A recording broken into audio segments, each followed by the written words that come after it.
प्रिय छात्र छात्राओं, मैं R K public higher secondary school Sadarpur colony Noida से आर के पाल आज मैं प्यारे बच्चों आपको क्लास 9th सब्जेक्ट गणित के चैप्टर नंबर 2 बहुपद के बारे में बात करेंगे। तो सबसे पहले बच्चों हमें बात करनी है कि बहुपद क्या होते हैं। तो बहुपद के बारे में पहले हमें समझना है प्यारे बच्चों, क्योंकि बहुपद का चैप्टर है। तो बहुपद क्या होता है बच्चों? ऐसे व्यंजक जिसमें बहुत सारे पद होते हैं, जिसमें 2 या 2 से अधिक पद होते हैं, उन्हें हम बहुपद कहते हैं।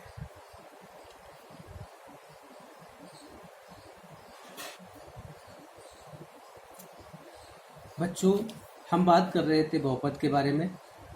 तो बहुपद की अगर हम परिभाषा करें सही तरीके से तो ये भी है कि चर व अचर राशियों से बने 2 या 2 से अधिक पदों के समूह को बहुपद या व्यंजक कहते हैं। और चर राशि की घात 0 या 0 से अधिक हो। अगर किसी भी बहुपद में चर राशि की घात 0 से कम है या माइनस की है तो उस बहुपद को हम बहुपद नहीं कहेंगे। बच्चों, अब हम बात करते हैं बहुपद की घात के बारे में। तो बहुपद की घात कितनी है और कब कहलाएगी? तो बच्चों, हम किसी बहुपद को देखें और उसमें किसी चर राशि की अधिकतम घात को देखें तो अधिकतम घात जितनी होती है, अगर वो घात 3 है अधिकतम, तो उस बहुपद की घात 3 कहलाएगी। यदि किसी बहुपद की अधिकतम घात 10 है तो उस बहुपद की घात 10 कहलाएगी। अगर किसी बहुपद की घात 100 है या 200 है तो उस बहुपद की घात 200 कहलाएगी। तो प्यारे बच्चों, अभी हम लोग जान चुके हैं कि बहुपद क्या होता है। बहुपद की परिभाषा हमने सुनी और पढ़ी, बहुपद की घात के बारे में भी जाना। अब हम बात करेंगे यहाँ पे कि बहुपदों का योग, बहुपदों का घटाना, बहुपदों का गुणनफल और बहुपदों का भागफल। तो मेरे प्यारे बच्चों, पहला हमारा टॉपिक है कि बहुपदों का योग। तो हमें बहुपदों का आपस में जोड़ना है। तो हम बहुपदों को आपस में कैसे जोड़ते हैं, ध्यान दें बच्चों। हमारे पास जैसे 2 बहुपद हैं, एक 3x² + 4x + 5, दूसरा बहुपद है 8x² + 6x + 3। अब हम इन दोनों बहुपदों को आपस में जोड़ेंगे। तो जब हमने जोड़ा तो हमने दोनों के बीच में प्लस का निशान लगा दिया। तो हमारा बना 3x² + 4x + 5 + 8x² + 6x + 3। प्यारे बच्चों, जब हम बहुपदों को आपस में जोड़ते हैं तो हमें ये देखते हैं कि सेम पावर वाले, सेम घात वाले पदों को आपस में जोड़ा या घटाया जा सकता है। अगर पदों की घात सेम नहीं है, समान नहीं है, तो उन बहुपदों में पदों को आपस में जोड़ा नहीं जा सकता। जैसे इसमें देखें तो एक 3x की पावर 2 है, दूसरा 8x की पावर 2 है, दोनों की घात समान है, इसलिए इनको आपस में हम जोड़ सकते हैं। दोनों के आगे प्लस का निशान है, तो ये दोनों जोड़ेंगे हैं तो हम 8x² हो जाता है। इसी प्रकार से 4x और 6x को आपस में जोड़ेंगे तो 10x हो जाएगा, 10x कहने का मतलब। और इसी प्रकार से +5 को और +3 को आपस में जोड़ेंगे तो 8 हो जाता है। तो इस प्रकार से इन दोनों बहुपदों को हमने जोड़ा तो हमारा आंसर क्या हुआ? 11x square plus 10x plus 8। तो इस प्रकार से हम किसी बहुपद को आपस में जोड़ते हैं। अब दूसरी हम बात करते हैं बच्चों बहुपदों को घटाना। अब हम बहुपदों को आपस में घटाएंगे। तो हमने दो बहुपद लिए हैं। पहला बहुपद 8x square minus 6x plus 8। दूसरा बहुपद है 3x square plus 4x minus 3। पहले बहुपद में से दूसरे बहुपद को घटाना है। तो हमने पहले बहुपद में से दूसरे बहुपद को घटा दिया, माइनस का निशान लगा दिया। अब जैसे हम ब्रैकेट खोलेंगे तो आगे की संख्याओं का ब्रैकेट ओपन हो जाएगा, इनके चिन्ह नहीं बदलेंगे। पीछे जो माइनस किया है हमने जिस बहुपद को, तो उस बहुपद के सारे निशान बदल जाएंगे। तो अपने सारे निशान बदल दिए। 3x स्क्वायर आपका माइनस का हो गया, प्लस का 4x था माइनस का 4x हो गया, माइनस का 3 था प्लस का 3 हो गया। अब इस प्रकार को इसको हम सेम पीछे की तरह जैसे हमने बहुपदों को योग को हल किया था, सॉल्व किया था, उसी प्रकार से इसको हम सॉल्व कर लेंगे। तो 8x स्क्वायर में से 3x स्क्वायर माइनस करेंगे तो 5x स्क्वायर हो जाएंगे। माइनस का 6x और माइनस का 4x ये जुड़ करके माइनस का 10x हो जाएगा, और प्लस का 8 और प्लस का 3 इन दोनों को आपस में जोड़ेंगे तो ये प्लस का 11 हो जाएगा। इस प्रकार से हम एक बहुपद से दूसरे बहुपद को घटा सकते हैं। अब तीसरी बात हम बच्चों करते हैं बहुपदों का गुणनफल, कि बहुपदों का गुणनफल कैसे किया जाता है।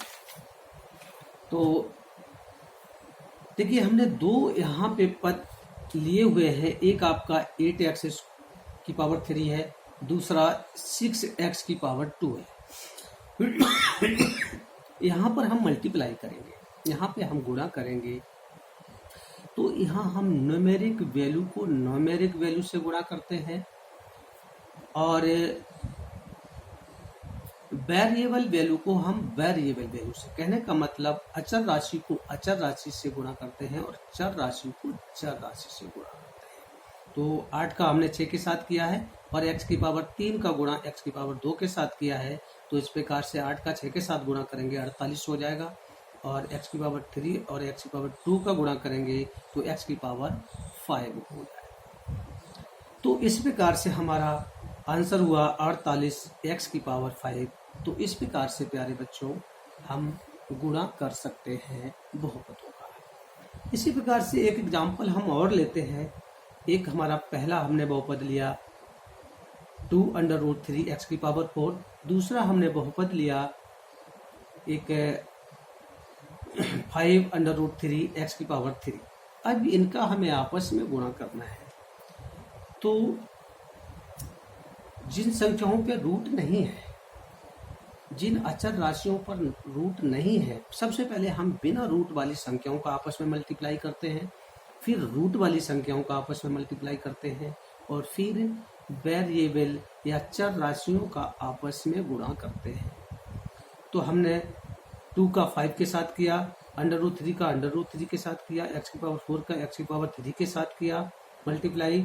तो इस प्रकार से 2 का 5 के साथ 10 हो जाता है। √3 का √3 के साथ करेंगे तो 3 आएगा, और ये x की पावर 4 इंटू एक्स की पावर 3 को x की पावर 7 लिख सकते हैं। तो इस प्रकार से हमारा आंसर हुआ 30x की पावर 7। तो इस प्रकार से बच्चों हम बहुपदों का गुणनफल ज्ञात कर सकते हैं।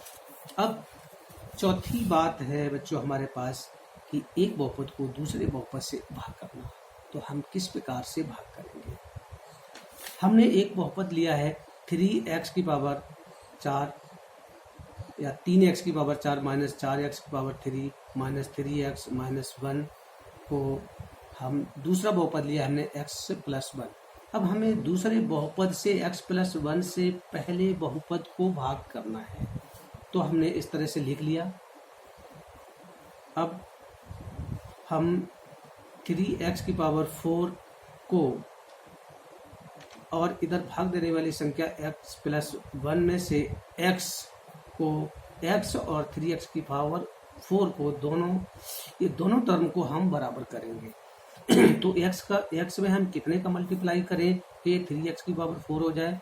तो इसमें x में हम मल्टीप्लाई करते हैं 3x की पावर 3 का। इसका अगर इसमें मल्टीप्लाई करेंगे तो ये 3x की पावर 4 हो जाएगा। इसका 3x की पावर 3 का मल्टीप्लाई x के साथ किया तो 3x की पावर 4 हुआ। इसका मल्टीप्लाई इसके 1 के साथ किया तो 3x की पावर 3 हुआ। इनको आपस में घटा दिया तो ये 3x की पावर 4 में से 3x की पावर 4 घटाएंगे तो ये कट जाएगा। ये माइनस का 3x की पावर माइनस 4x की पावर 3 है और माइनस 3x की पावर 3 है। ये दोनों जुड़ करके माइनस 7x की पावर 3 हो गए और ये माइनस का 3x माइनस का 1। इसी प्रकार से जिस प्रकार से हमने फर्स्ट टर्म को इक्वल किया था उसी प्रकार से अब हम इस संख्या और इस संख्या को उसी प्रकार से इक्वल करेंगे और फिर घटाएंगे। ये प्रोसेस को हम बार बार करते रहेंगे तो लास्ट तक हमने प्रोसेस किया तो हमारा शेषफल 9 आया। तो इस प्रकार से ये हमारा भागफल हुआ और ये हमारा शेषफल हुआ। तो इस प्रकार से किसी संख्या का भागफल किया जा सकता है या एक बहुपद से दूसरे बहुपद को भाग किया जा सकता है।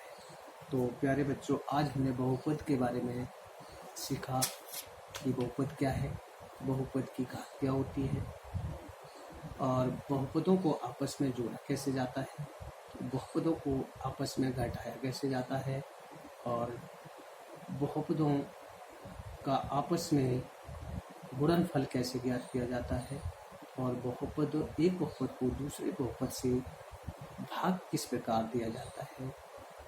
तो प्यारे बच्चों, आज आप इस वीडियो से सीखें, इसे ध्यान से सुने, बार बार सुने तो आप ये सब चीज़ सीख सकते हैं।